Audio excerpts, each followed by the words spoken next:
Delaware County's only live television newscast from Ball State University's Unified Media Newsroom. You're watching NewsLink Indiana Midday.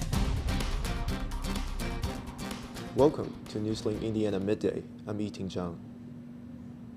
A lot has changed since President Donald Trump addressed Congress a year ago. But in one area, his State of the Union address Tuesday evening seems likely to resemble his last visit to the House chamber. It was long, breaking the record for the longest speech since at least 1964. The president made several new policy announcements while also praising accomplishments. Ivan Rodriguez is in Washington with the latest. Mr. Speaker, the President of the United States.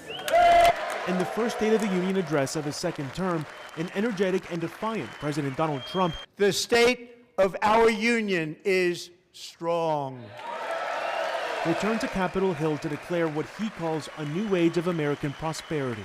After just 1 year, I can say with dignity and pride that we have achieved a transformation like no one has ever seen before, and a turnaround for the ages. With the midterm elections at stake and the economy in the spotlight, the president praised several cost-saving initiatives like lowering some prescription drug prices and cutting taxes. Trump also defended key pillars of his agenda that have been subject to controversy, including his global tariff initiative struck down by the Supreme Court last week. I used these tariffs, took in hundreds of billions of dollars to make great deals for our country. And immigration. We now have the strongest and most secure border in American history by far.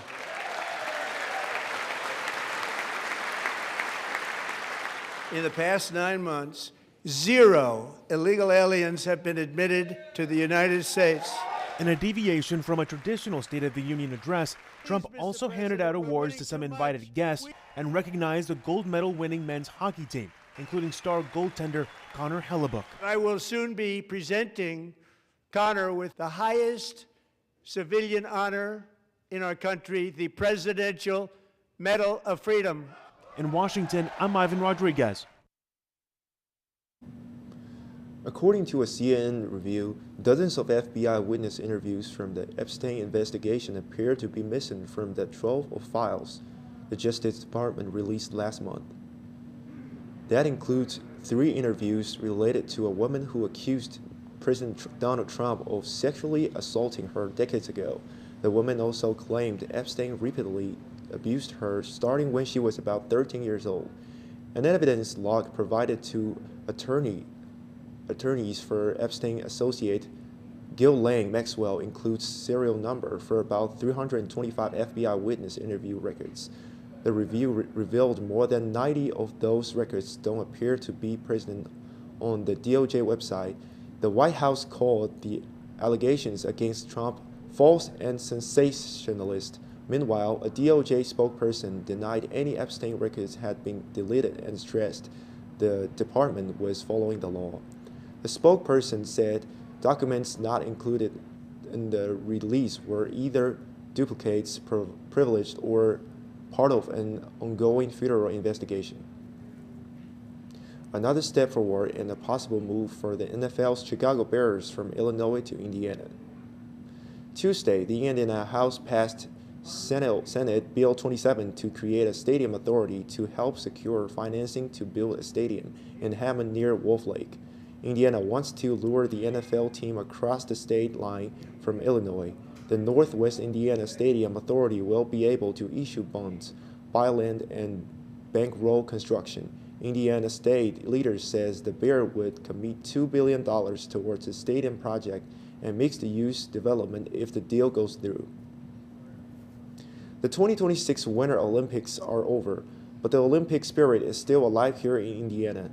Local Special Olympians are taking the court, providing that differences don't define limits. NewsLink Indiana's Dylan Rosenlieb and videographer Amelia Winter take a closer look. As Special Olympic athletes draw inspiration from the world of sports around them, basketball season is well underway. The games are just one part of the organization's broader mission, supporting individuals with intellectual disabilities as active contributing members of their communities. The International Olympic Committee recognizes Special Olympics as a partner. But for Special Olympics, the impact goes far beyond the scoreboard. What we try to do in Special Olympics, though, is empower our athletes to be able to go out there and voice their own concerns, speak on their own behalf, and don't need me to do that. No basket, jump shot, or defensive stop can fully exemplify what puts this special in Special Olympics. Quite like Joshua Dutton's mindset, a member of the Delaware County Special Olympic Cardinals basketball team. Work is when you actually have to trust on other people on your team, or else it's not going to work out. But the hope is that the next generation of Special Olympics is led not by coaches or parents, but by the ideas and voices of the athletes that keep the Olympic spirit alive. Everybody has something that makes them unique. All of these guys try their best and their hardest, and they just want to be involved. Win or lose or bring home the gold, their performances reach far beyond the playing field, leaving a lasting mark on their communities. In Muncie, Dylan Rosenlieb, NewsLink, Indiana. Whether it's bowling, track and field, or basketball, summer or winter, Special Olympics offers a variety of opportunities for athletes, along with life skills programming. For those looking to get involved, reach out to Special Olympics Indiana at soindiana.org. Let's take a look at today's NewsLink Indiana weather. These are the conditions right now. It's 44 degrees under mostly sunny skies. Expect more clouds later with the high in the middle 40s. There are lots of ups and downs in the 7-day forecast. Temperatures will rise into the 50s over the next few days before falling again early next week. From the mid-Atlantic to New England, 1 to 3 feet of snow buried communities during the week's blizzard. The worst of the storm was over by Monday evening, but hard-hit areas are still dealing with the aftermath and will be doing so for days to come. Reed Media reports. We've got to be able to get snow cleared as quickly as possible so that we can get power restored. Officials in the Northeast working feverishly to restore electricity in the aftermath of this week's historic bomb cyclone blizzard. Thousands in the region were still without power Tuesday, shivering amid freezing temperatures.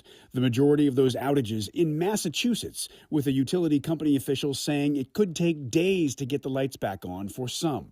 It's a serious situation there, and that's why we don't need people on the road. The Mid-Atlantic and New England digging out from extreme record-breaking snowfall, more than 2 feet in some states. We're now turning from immediate response to recovery. The massive storm snarled travel, making roads icy and treacherous, and affecting other modes of travel as well, including rail service. And there was a major impact on air travel, with more than 10,000 U.S. flights canceled from Sunday to Tuesday. When were you supposed to go? Sunday.